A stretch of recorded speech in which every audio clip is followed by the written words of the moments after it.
Hello friends, welcome to ED action. இன்றைக்கி வந்து ஒரு சூப்பரான ரொம்ப சிம்பிளான முட்டை பொடி மாசு தாங்க செய்ய போகிறோம். இது ரொம்ப சிம்பிளான ரெசிபி, ரொம்பவே நல்லா டேஸ்ட்டாக இருக்கும். இந்த வீடியோ பார்க்குறவங்க லைக் பண்ணுங்கள், ஷேர் பண்ணுங்கள், சப்ஸ்கிரைப் பண்ணுங்கள். இப்போ வாங்க எப்படி செய்கிறதுன்னு பார்க்கலாம்.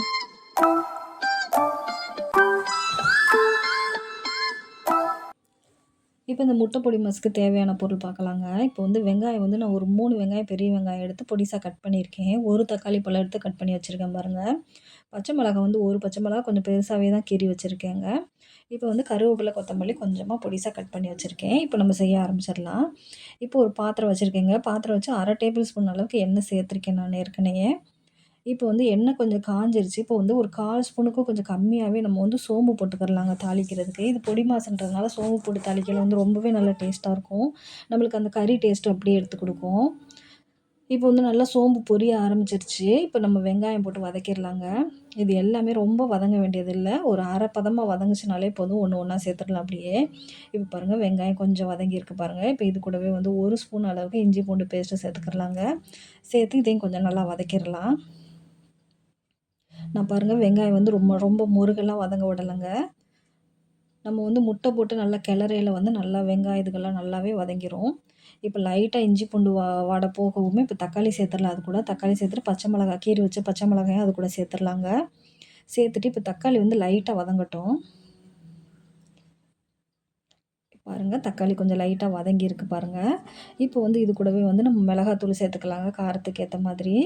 நான் இப்போ வந்து ஒரு 1 1/4 டீஸ்பூன் அளவுக்கு சேர்க்குறேங்க மிளகாத்தூள். எல்லாம் கலந்த மிளகாத்தூள் தான் இது. அதனால கொஞ்சம் நான் அதிகமா தான் சேர்க்குறேன். தனி மிளகாத்தூள்னா கொஞ்சம் கம்மி பண்ணி சேர்த்துக்கோங்க.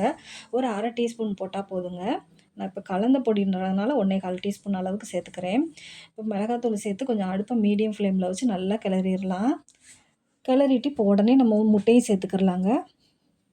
ஒரு 1 நிமிஷம் அளவுக்கு அந்த மிளகாய் பொடி போட்டு சேர்த்து கிண்டி விட்டுக்கலாம். கிண்டி விட்டுட்டு இப்போ முட்டை சேர்த்துக்கலாம். முட்டை சேர்த்துட்டு இப்போ வந்து உப்பு வந்து முட்டை போட்டுட்டு தாங்க நான் போடுறேன். அதுக்கு முன்னாடி நான் உப்பு சேர்க்கல. இப்போ உப்பு வந்து ஒரு 1/4 ஸ்பூன் அளவுக்கு உப்பு சேர்த்துருக்கேன். சேர்த்துட்டு இதை இப்போ நல்லா மிக்ஸ் பண்ணிடலாம். அவ்வளோதாங்க. அப்படியே நல்லா சுருள வதங்கணும். இப்போ நம்ம ஃபஸ்ட்டு நம்மளுக்கு ரொம்ப பிடிக்கிற மாதிரி இருக்கும். நல்லா கிண்ட கிண்ட வந்து நம்மளுக்கு பொடி மாஸ் வந்து நல்லா ஒன்றோட ஒன்று ஒட்டாமல் நல்லா உதிரியா வந்துரும். நம்ம வந்து அடுப்பு வந்து மீடியம் ஃப்ளேமில் வச்சு கிண்டிக்கிட்டே இருந்தோம்னா கரெக்ட்டா வந்துரும். இப்போ வந்து இது கூடவே வந்து ஒரு 1/4 ஸ்பூன் அளவுக்கு வந்து கரம் மசாலா தூள் சேர்த்துக்கிறேங்க. இப்போ சேர்த்துட்டு இங்க பாருங்க. இப்போ நல்லா கரெக்ட்டா வருது பாருங்க. இன்னும் நம்மளுக்கு கிண்ட கிண்ட நல்லா உதிரியா வந்துரும். நல்லா கிண்டிக்கிட்டு இருக்கையிலே லாஸ்ட்டா வந்து கருவேப்பிலை, கொத்தமல்லி நம்ம பொடிசா கட் பண்ணி வச்சிருக்கோம் பாருங்க. அதையுமே சேர்த்துக்கிறலாம். சேர்த்துட்டு இப்போ பாருங்க நான் பார்த்துக்கிறேன். உப்பு, காரம்லாம் கரெக்ட்டா இருக்கான்னு செக் பண்ணி பார்க்குறேன். இப்போ எல்லாமே கரெக்ட்டா இருக்குங்க. இப்போ நம்ம முட்டைன்றதுனால கொஞ்சம் பெப்பர் சேர்க்குறது நல்லாயிருக்கும். லாஸ்ட்டா வந்து நம்ம இறக்க போறதுக்கு 1 நிமிஷத்துக்கு முன்னாடி நான் பெப்பர் சேர்த்துக்கிறேன். ஒரு 1/4 டீஸ்பூன் அளவுக்கு தாங்க பெப்பர் சேர்க்குறேன். ரொம்ப சேர்க்கல. அவ்வளோதாங்க. நல்லா கிளறிற வேண்டியதுதான். ஒரு 1 நிமிஷம் கிளறுனா போதும். முட்டை பொடி மாஸ் ரெடி ஆயிருச்சு பாருங்க. இப்போ நம்ம கிண்ட கிண்ட நல்லா பொரியல் மாரி வந்துருச்சு பாருங்க. அவ்வளோதாங்க. ரொம்ப சிம்பிளான ரெசிபி தான். இத நீங்களும் ட்ரை பண்ணி பாருங்க. எல்லா சாதத்தோடயுமே வச்சு சாப்பிட்றதுக்கு சூப்பரா இருக்கும். ட்ரை பண்ணி பாருங்க. தேங்க் யூ ஃபார் வாட்சிங்.